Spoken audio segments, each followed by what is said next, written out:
हमारा पड़ोसी चाइना इतना गलत काम किया है कि उसने अपनी जो भोंपू मीडिया है उसकी ग्लोबल टाइम्स, मतलब उसको जो देखिए ग्लोबल टाइम्स में वही छपेगा जो सरकार बोलेगी, उसने G7 की जो मीटिंग हुई थी, हम पिछले वीडियो में बताए थे कि चाइना के खिलाफ किस तरह BBW प्रोग्राम चलाया गया, उससे बौखलाया, इतना खराब कार्टून बनाया, पूरी दुनिया को बुरा लगा होगा। ईसाई धर्म के इसमें मतलब कार्टून बना दिया गया यहाँ पे।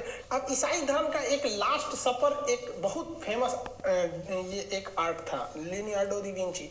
इसमें ईसा मसीह को लास्ट में यही दिखाया गया कि यहीं पे वो लास्ट में अपने अनुयायियों के साथ भोजन वगैरह कर रहे थे। ये काफी फेमस है ईसाई धर्म के लिए। अब चाइना इसकी तुलना G7 की मीटिंग से किया। अब इसमें उसने क्या किया कि लास्ट सपर का सेम वो लगाया और यहाँ बीच में अमेरिका को बैठाया। हम आपको बताए थे कि अमेरिका ही इसकी अगुवाई कर रहा है, जो BBW प्रोग्राम में, जिसमें भारत भी को भी शामिल करने की बात की गई। अब अमेरिका को बैठाया, इसके बगल में जापान को कुत्ता बना के बैठा दिया, इधर ब्रिटेन को बनाया, कनाडा को, किसको बनाया, फ्रांस वगैरह को, इससे बहस नहीं है। लेकिन भारत को इसने स्टेबल पे नहीं बैठाया, क्योंकि हम आपको कल के वीडियो में बताए थे कि G7 का भारत परमानेंट मेंबर नहीं है, वो पर्यवेक्षक है, उसमें शामिल होता है। तो देखिए भारत को उसने हाथी का शक्ल दिया और यहाँ नीचे बैठाया जमीन पर, क्योंकि भारतीय अर्थव्यवस्था को हाथी से तुलना किया जाता है, क्योंकि हमारी इकोनॉमी बहुत बड़ी है बट हाथी की तरह धीमे धीमे चलती है। तो इस चुट्टे ने हाथी का शक्ल दिया। यहाँ पर हम आपको जूम करके दिखाते हैं, आपका खून खोल जाएगा। देखिए इस हरामीपन को, इसको ये हम जूम करते हैं। इन लोगों के साथ क्या किया, ये इनके देश का मैटर, इनको मुर्गा बनाया, किसी को भालू सियार बनाया, वो अलग मैटर। हमारे देश को देखें, हमें हाथी से कोई ऐतराज नहीं है, गजराज से हमें, लेकिन इस सुअर के बच्चे ने इस हाथी के पीछे ऑक्सीजन सिलेंडर लगाया। पूरी दुनिया में कोरोना फैलाया चाइना, और हम लोग का मजाक उड़ा रहा है क्योंकि हम लोग का ऑक्सीजन घट गए थे। हमारे यहाँ कम से कम ज्यादातर लाशें तो केवल ऑक्सीजन की कमी से मरी है यहाँ पर। अब ऑक्सीजन विदेशों से मंगाना पड़ा, ऐसे ऐसे देश ऑक्सीजन दिए जहाँ पे हम लोग को उम्मीद नहीं थी, तो ये मजाक उड़ा रहा है। इसके अलावा आप देखिए यहाँ पर, यहाँ एक सलाइन चढ़ा रहा है, ये गंगा जल को दिखा रहा है, और यहाँ पर एक और सलाइन चल रहा है। अब इसमें अगर ध्यान से आप लोग को दिख नहीं रहा होगा, आप नेट से इसको last supper image of corona global times लिखेंगे तो आएगा। इसमें गाय का फोटो है, मतलब ये क्या दिखा रहा है, गौमूत्र दिखा रहा है।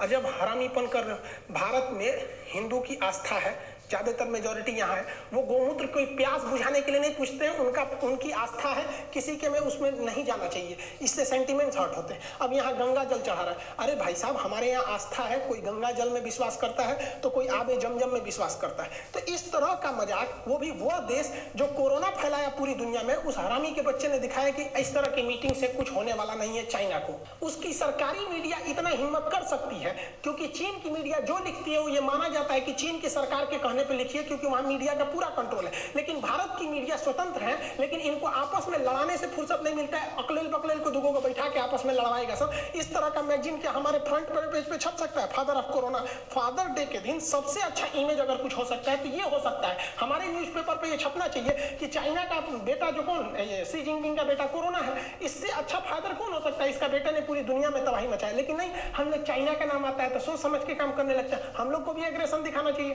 भारत यहाँ कोई खास स्टेप नहीं ले लेता है, वहां पर खुल के बोलना चाहिए कि ये कोरोना जो है चाइना की देन है, वो वुहान लैब से लीक हुआ था।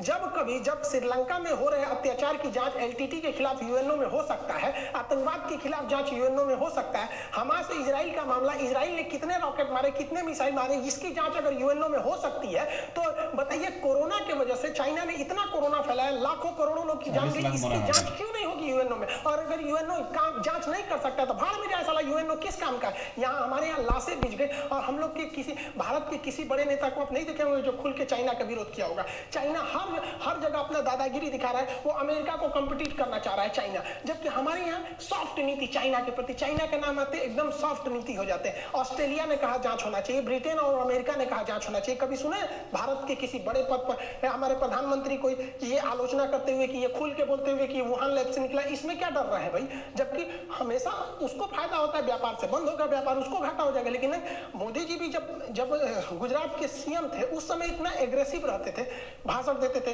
कि चीन को ऐसे सबक सिखाना चाहिए। अब तो खुल के स्टेटमेंट नहीं देता है। हमारी सीमा पर चाइना घुस गया, जब उसकी बड़ी टेंशन थी, चर्चा थी, उस समय और उसी इश्यू को लेकर के हमारे फॉरेन मिनिस्टर चाइना गए। चाइना जाके क्या बोले? And he made a statement that he likes Beijing so much that he wants to stay there. ये हिंदुस्तान के फॉरेन मिनिस्टर के पराक्रम है। चाइना आपके यहाँ घुस जा रहा है, आप बातचीत करने के लिए गए हैं और वहां कहते मुझे बीजिंग इतना अच्छा लगा, मैं वहीं रह जाऊं। क्या मेरे देश का विदेश मंत्री बीजिंग की आरती उतारेगा क्या?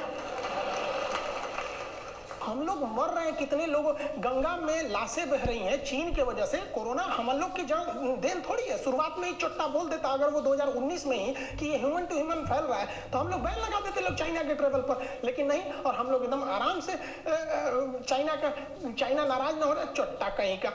उसको ट्विटर पे पूरा दुनिया को तो हम कहते हैं कि चाइना को मतलब एक सबक सिखाना चाहिए, फाइन लगाना चाहिए, साला इतना जान गया है वहां पे चाइना से। आप बताइए क्या भारत सरकार को एग्रेशन लेना चाहिए कि नहीं लेना चाहिए? एकदम कड़े नीति की जरूरत है कि उससे तो हमें फायदा है ना। उधर साला गलवान घाटी में घुस रहा है, अरुणाचल प्रदेश में घुस रहा है, उसके बाद पूरी दुनिया में हम लोग का मजाक बना रहा है। इस तरह से भारत का मजाक उड़ा दिया गया। इस पर ट्विटर पे ट्रेंड नहीं करा जाएगा, रिपोर्ट ऑन चाइना वगैरह, इस पर नहीं ट्रेंड होगा। यहाँ पर हम तो कहते हैं इस पे भी धज्जी उड़ाना चाहिए ताकि पूरी दुनिया से ये ट्रेंड होना चाहिए कि चाइना को उसकी समझ में आए। चाइना में ट्विटर वगैरह नहीं चलता है क्योंकि उसको पता है कि अगर चाइना ट्विटर फेसबुक चालू कर दिया तो वहां के लोग जो बहुत खुश होते हैं उनको समझ में आ जाएगा कि आजादी क्या होती है। जैकमा थोड़ा सा बात बोले थे कि चाइना की सरकार मतलब बहुत स्ट्रिक्ट होती है। जैकमा को गायब कर दिया ससुरा, कहाँ चल गए जैकमा? अली बाबा के एशिया के सबसे अमीर आदमी बनते थे। हमारे यहाँ ऐसा आजादी थोड़ी है। हमारे यहाँ कोई मर्यादा में रह के प्रधानमंत्री से लेकर कुछ भी बोल सकते हैं। यही तो भारत का लोकतंत्र है। हवाई चप्पल पे चलने वाला आदमी हवाई जहाज में घूमने वाला प्रधानमंत्री को बोलता है हाँ आप मर्यादा में रह के कुछ भी बोलेंगे, कोई कुछ नहीं कर सकता है। अब क्या है कि एकदम अंध विरोधी बन जाइए या तो अंधभक्त बन जाइए। अंधभक्त बनिए तो कुछ कमी ना सुनाई दे, अंध विरोधी बनिए तो दिन रात गरियाबे कीजिए। ऐसा भी नहीं होना चाहिए। लेकिन हम